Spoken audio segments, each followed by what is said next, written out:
Dans un village au cœur du Gabon, bordé par une dense forêt tropicale, vivait Ikele, un jeune sculpteur de 16 ans, connu pour ses talents exceptionnels en sculpture sur bois. Il sculptait des masques et des statues en okoumé, un bois sacré dans son village. Mais une rumeur inquiétante courait parmi les anciens. La forêt des esprits, où pousse l'okoumé le plus pur, était maudite. Quiconque osait y pénétrer disparaissait à jamais. Un jour, le chef du village, vieillissant, annonça qu'un nouveau totem devait être sculpté pour protéger le village des mauvais esprits. Mais seul le bois d'un okoumé sacré pouvait accomplir ce miracle. Qui aura le courage de s'aventurer dans la forêt interdite? Demanda le chef. Ikele, porté par son amour pour l'art et son désir de prouver sa valeur, leva la main. Il irait chercher le bois sacré. La nuit suivante, guidé par la lune, Ikele pénétra dans la forêt interdite. L'air était lourd, les arbres murmuraient au vent, et des bruits étranges résonnaient dans l'obscurité. Soudain, un singe blanc aux yeux dorés apparut devant lui. Il ne semblait pas hostile, mais son regard perçant transperçait l'âme. « Pourquoi viens-tu troubler la paix de la forêt sacrée » demanda-t-il.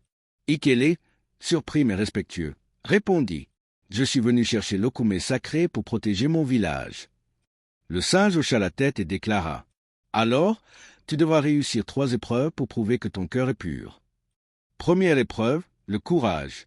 Ikele fut conduit à un pont de lianes suspendu au-dessus d'une rivière en furie.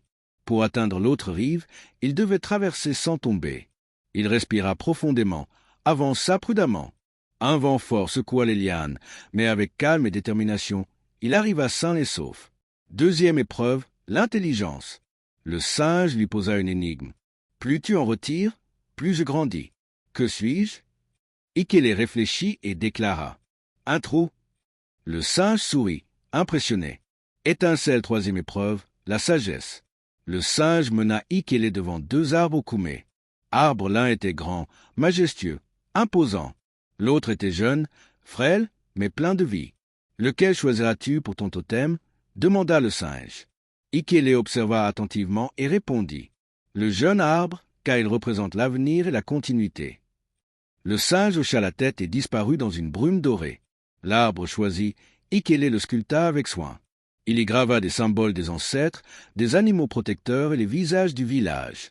Lorsqu'il revint, le chef du village posa sa main sur le totem et prononça une prière.